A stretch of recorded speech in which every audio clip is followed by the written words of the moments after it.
अगर आप भी स्टार्टअप में अपना इंटरेस्ट रखते हैं और स्टार्टअप से जुड़े रिसर्च आर्टिकल्स, न्यूज और अपडेट्स को अक्सर पढ़ते रहते हैं, तो आपको ये बात तो पक्के से पता होगी कि ज्यादातर स्टार्टअप्स टेक्नोलॉजी से जुड़े फील्ड में ही हुए हैं और हो भी रहे हैं।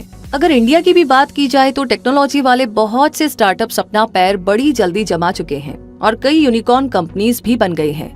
सक्सेसफुल इंडियन टेक स्टार्टअप में ixigo, WhiteHat Junior, Unacademy, Byju's, MobiKwik, PhonePe और क्रेड जैसे ब्रांड्स का नाम लिया जा सकता है। हमारी जिंदगी पर टेक्नोलॉजी के बढ़ते इम्पैक्ट के चलते ही स्टार्टअप्स में टेक्नोलॉजी का दबदबा है। इसीलिए आज के इस वीडियो में क्विक सपोर्ट आपको बताएगा कि टेक्नोलॉजी और नॉन टेक्नोलॉजी फील्ड में स्टार्टअप के क्या मौके हैं। तो चलिए इस जर्नी को शुरू करते हैं। सबसे पहले हम बात करते हैं टेक्नोलॉजी वाले स्टार्टअप अपॉर्चुनिटीज की, क्योंकि जब से कोरोना पैंडेमिक शुरू हुआ और पूरी दुनिया को लॉकडाउन जैसी चीजों से गुजरना पड़ा, तब से सभी चीजों को लोगों की पहुंच तक लाने के लिए टेक्नोलॉजी को ही मीडियम बनाया गया और स्कूल, कॉलेज, पढ़ाई, जरूरत की चीजें, कामकाज, नौकरी, गुजर बसर करने के साधन, फिटनेस, एंटरटेनमेंट, सभी कुछ को टेक्नोलॉजी के जरिए ही हमारी जिंदगी से जोड़ने की कोशिश लगातार चल रही है। तो सबसे पहले हम जानते हैं एआई यानी आर्टिफिशियल इंटेलिजेंस के बारे में। जब से कंप्यूटर ने लोगों की जिंदगी आसान बनाई, तभी से अंदाजा लगाया जाने लगा कि एक टाइम ऐसा आएगा जब कंप्यूटर्स, रोबोट्स और आर्टिफिशियल इंटेलिजेंस जैसी चीजों से इंसान को रिप्लेस कर दिया जाएगा। बहुत से सेक्टर्स में ऐसा हुआ भी है। जिन चीजों में बारीकी और सुपर ह्यूमन लेवल की क्वालिटी चाहिए, वहाँ पर आज रोबोट्स और एआई टेक्नोलॉजी से ही काम लिया जाता है। और कोरोना पैंडेमिक के चलते जैसे ही दुनिया भर में टेक्नोलॉजी की जरूरत ज्यादा महसूस हुई, तब से आर्टिफिशियल इंटेलिजेंस बहुत ज्यादा डिमांड में है। Online classes, online games, voice command, internet searching, medical research, face recognition technology, cyber security और आईटी जैसे सारे एरियाज में आर्टिफिशियल इंटेलिजेंस इस्तेमाल हो रहा है। इसके अलावा रेलवे स्टेशन, एयरपोर्ट्स, बड़े बड़े मॉल्स में भी लोगों को असिस्ट करने के लिए रोबोट्स यूज हो रहे हैं, जिनकी वर्किंग कैपेसिटी ज्यादा है। ना तो छुट्टी चाहिए होती है और ना ही सैलरी देनी पड़ती है। इसलिए बहुत से लोग रोबोटिक्स और आर्टिफिशियल इंटेलिजेंस की पढ़ाई में अपना इंटरेस्ट दिखा रहे हैं और स्टार्टअप्स भी कर रहे हैं। Yellow.ai, लॉजीनेक्स्ट, इमोटेक्स, नेक्स्ट बिलियन एआई जैसे नाम इंडिया में आर्टिफिशियल इंटेलिजेंस के एरिया में काफी आगे हैं। तो एआई के बारे में हमने काफी कुछ जाना और समझा। अब बात करते हैं टेली हेल्थ और वर्चुअल मेडिकल सर्विसेज की। मेडिकल सेक्टर में टेक्नोलॉजी के बढ़ते इस्तेमाल से पूरा सिनेरियो ही बदल गया है। आज टेक्नोलॉजी के चलते ही मेडिकल फैसिलिटी आसान हो गई है। पहले आपको किसी डॉक्टर के पास जाने के लिए अपना नाम लिखवाना होता था। अपॉइंटमेंट मिलने पर आप क्लिनिक या हॉस्पिटल जाते थे और फिर अपना चेकअप करवाते थे। लेकिन टेलीमेडिसिन के आने से आप आज घर बैठे ही डॉक्टर्स को दिखा सकते हैं, वीडियो कॉन्फ्रेंसिंग के जरिए डॉक्टर से मिल सकते हैं और कंसल्टेशन पा सकते हैं। इंडिया में इंटरनेट के बढ़ते यूज से टेलीमेडिसिन से लोगों को काफी फायदा हो रहा है। इससे लोगों के खर्चे कम हो रहे हैं, वेटिंग का समय कम हो रहा है, ट्रैवल नहीं करना पड़ रहा, इसीलिए टाइम की बचत भी हो रही है। और सबसे अच्छी बात है कि एक्सपर्ट डॉक्टर से आपको सलाह भी मिल रही है। ग्रामीण इलाकों में लोगों तक इलाज पहुंच रहा है और ऐसे ढेर सारे फायदे भी हो रहे हैं। इसलिए अगर ऐसे टेक प्लेटफॉर्म्स को डेवलप किया जाए जो टेली हेल्थ और वर्चुअल मेडिकल सर्विस को सपोर्ट करते हैं, तो ये अच्छा स्टार्टअप बन सकता है। जैसे कि Practo, 1mg, I'm Fine, I clinic और माई उपचार जैसे नाम टेलीमेडिसिन में लीडिंग इंडियन ब्रांड्स हैं। और आगे ऑनलाइन कोर्स प्लेटफॉर्म्स की बात की जाए तो पैंडेमिक के चलते ही जब से स्कूल बंद हुए, तब से बच्चों की सारी पढ़ाई ऑनलाइन ही चल रही है। स्कूल, कॉलेज, यूनिवर्सिटीज और एजुकेशनल इंस्टीट्यूशंस पूरी तरीके से कब खुलेंगे ये कहना मुश्किल है, क्योंकि कोरोना की थर्ड वेव का क्या स्टेटस है, उसके आगे क्या होगा, इन सब चीजों का डर लोगों के मन में अब भी है। दुनिया भर में पहली बार लॉकडाउन लगने के साथ ही education, certification, training, skill upgradation और नए कोर्स करने के लिए, ऑनलाइन पढ़ाई और कोर्स करने के लिए प्लेटफॉर्म बढ़ने लगे और अभी भी इसमें स्टार्टअप्स हो रहे हैं। Coursera, Unacademy, Byju's, whitehead junior, LinkedIn learning, skill share जैसे कई सारे प्लेटफॉर्म्स इंट्रोड्यूस किए गए, जहां लाखों बच्चे, लोग और प्रोफेशनल्स अपनी स्किल्स को बढ़ा रहे हैं। और इतना ही नहीं, अब ऐसे प्लेटफॉर्म्स रीजनल लैंग्वेज में भी पढ़ाई का ऑप्शन दे रहे हैं, जहां पर आप अपनी समझ वाली भाषा चुनकर सीख सकते हैं। 2018 में इंडियन ऑनलाइन एजुकेशन मार्केट की वैल्यू लगभग 39 बिलियन रुपए थी, जो 2024 तक 360 बिलियन तक पहुंच सकती है। तो इस सेक्टर में स्टार्टअप ग्रो करने के बहुत बड़े मौके हैं। और इसी के साथ जर्नी में थोड़ा आगे चलते हैं और बात करते हैं वेब डिजाइनिंग कंपनी के बारे में। इजी टू एक्सेस इंटरनेट के चलते ही आजकल हम छोटी छोटी चीजें भी इंटरनेट पर ढूंढ ही लेते हैं और साइबर स्पेस में अपनी जगह बनाने के लिए आजकल हर छोटे बड़े बिजनेस करने वाले अपनी वेबसाइट बनवा रहे हैं। फिर चाहे वो कोचिंग इंस्टीट्यूट्स हो, होटल और होम स्टे वाले हो, फार्मर्स हो या ग्रोसरी शॉप, इलेक्ट्रॉनिक शोरूम्स, सब लोग अपने कस्टमर्स तक पहुंचने के लिए बहुत ही कम खर्चे पर वेबसाइट बनवा रहे हैं। इसलिए अगर आप वेब डिजाइनिंग जानते हैं, वेबसाइट डेवलप करना आता है, तो आप अपनी वेब डिजाइनिंग कंपनी रजिस्टर करवा करके अपना स्टार्टअप खोल सकते हैं। अब जाहिर सी बात है कि अकेले सोल्यूशन प्रोवाइड करना तो पॉसिबल नहीं होता, तो 2-3 लोगों की टीम बना करके शुरुआत कर सकते हैं।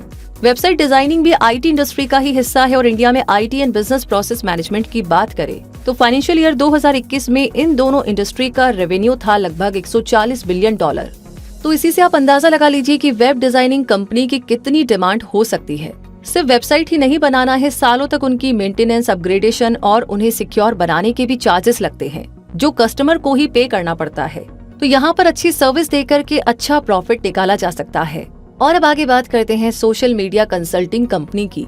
आज के जमाने में हर कोई अपना सोशल मीडिया प्रेजेंस दिखा रहा है। इंडिविजुअल्स, कंपनीज, आर्टिस्ट और वो सभी लोग जो अपना बिजनेस बढ़ाना चाहते हैं, कस्टमर बेस क्रिएट करना चाहते हैं, लोगों को इन्फ्लुएंस करना चाहते हैं या फिर अपनी इमेज बिल्डिंग करना चाहते हैं, सभी सोशल मीडिया टूल्स अपना रहे हैं। इसलिए अगर आप सोशल मीडिया एक्सपर्ट हैं या सोशल मीडिया मैनेजर की पोस्ट पर काम कर चुके हैं तो सोशल मीडिया कंसल्टिंग कंपनी से स्टार्टअप की शुरुआत कर सकते हैं।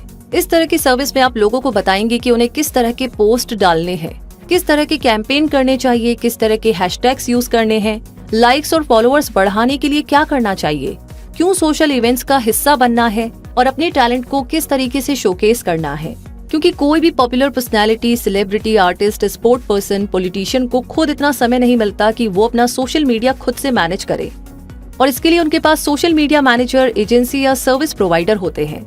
इसके अलावा भी biotech startups, robotic delivery, e commerce, SEO specialist company, digital marketing, IT support company, mobile phone repairing company जैसे कई ऐसे टेक्निकल एस्पेक्ट्स हैं जिनमें स्टार्टअप किया जा सकता है। अब बात करते हैं उन नॉन टेक फील्ड्स की जिनमें स्टार्टअप्स के अच्छे मौके हैं, क्योंकि कोई भी टेक कंपनी में सिर्फ टेक्निकल एक्सपर्ट ही पूरी कंपनी नहीं चलाते हैं। जैसे कि फूड चेन, बाहर घूमने गए, ट्रिप पे निकले या आउटिंग पर जाए, बिना खाए पिए सब कुछ अधूरा ही रह जाता है। खासकर अगर बात करें फास्ट फूड की तो लोग खुद को रोक ही नहीं पाते हैं। वैसे खाना पीना भी आजकल लोगों की जिंदगी का हिस्सा बन गया है। इसलिए अगर आप फास्ट फूड में कोई स्टार्टअप करते हैं तो बहुत अच्छा स्कोप है कि आप कामयाब हो जाएं। आजकल लोगों की बाइंग कैपेसिटी बहुत बढ़ गई है और लोग पैसे खर्च करने से झिझकते नहीं हैं। इसीलिए बड़े शहरों में, मॉल्स में या मार्केट में जहाँ भी कुछ यूनिक दिखता है, लोग उसे ट्राई करने पहुँच जाते हैं। इसलिए वाओ मोमो, जिसकी टोटल फंडिंग $470 मिलियन से ज्यादा है, एक सक्सेसफुल नॉन टेक स्टार्टअप है। इसके अलावा भी चाय सुट्टा बार, चायोस, MBA चाय वाला जैसे नाम ब्रांड्स बन गए हैं और करोड़ों में कमा रहे हैं। इनके अलावा भी Burger King, Biryani By Kilo, Dine Out जो कि एक टेबल बुकिंग एप्लीकेशन है, ऐसे ढेर सारे स्टार्टअप्स हैं जो लोगों को यूनिक सर्विस देकर अपनी पहचान और पैसा बना रहे हैं। अब आगे बात करते हैं फूड डिलीवरी सर्विस की। स्विगी और जोमेटो ने पूरे देश में अपनी फूड डिलीवरी सर्विस से तहलका मचा रखा है। भूख लगी है या अपने फेवरेट रेस्टोरेंट से खाना मंगवाना है, लोगों के दिमाग में यही दो नाम आते हैं। लेकिन इसका मतलब ये नहीं है कि सिर्फ मार्केट में यही दो प्लेयर हैं। इस सर्विस ऑपरेशन में आप भी अपना काम शुरू कर सकते हैं। इंडिया में फूड सर्विस का मार्केट $65 बिलियन का है, जो 2025 तक $110 बिलियन का हो जाएगा। इसलिए फ्रेश मेन्यू, फूड पैंडा, फासोस जैसे फूड डिलीवरी प्लेटफॉर्म्स भी दिल्ली, मुंबई, गुरुग्राम, बेंगलुरु जैसे शहरों से धीरे धीरे पॉपुलर हो रहे हैं। तो फूड और फूड डिलीवरी के बाद अब बात करते हैं कैब सर्विस की।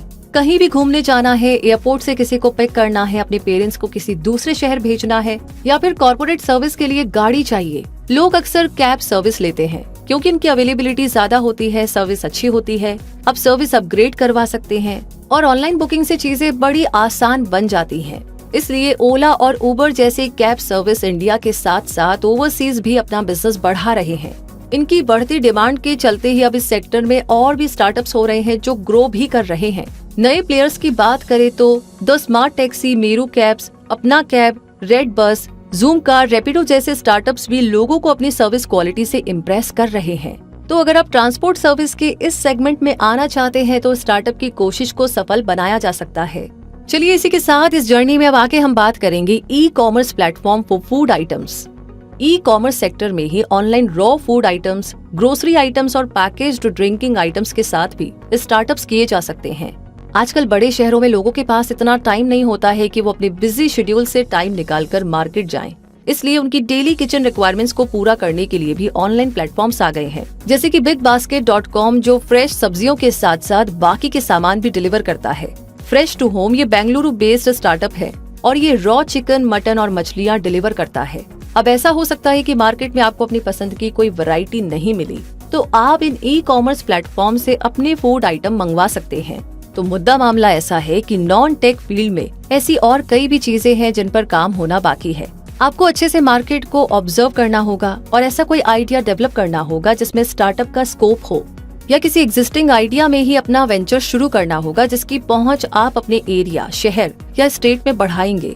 उम्मीद करते हैं कि आपको वीडियो पसंद आया होगा। कमेंट बॉक्स में लिख करके अपनी राय जरूर दे और इसे लाइक ऑलरेडी कर लिया है तो प्लीज इसे शेयर करना बिल्कुल ना भूले। बाकी आगे भी ऐसी जानकारियाँ आपको हमेशा चाहिए, टाइम पर चाहिए, तो क्विक सपोर्ट चैनल को सब्सक्राइब करके बेल आइकन को प्रेस कर दीजिए ताकि कोई भी जानकारी आप कभी भी मिस ना करें और सबसे पहले नोटिफिकेशन आपको मिले। तो ये 2 काम कर दीजिए और बाकी आगे आपका कोई सवाल है तो वो हमें भेज दीजिए। तो मिलेंगे बहुत जल्दी ही नए वीडियो के साथ, नई जानकारी के साथ। तब तक के लिए आप भेजते रहिए अपने सवाल। रूबी कहेगी अभी के लिए धन्यवाद।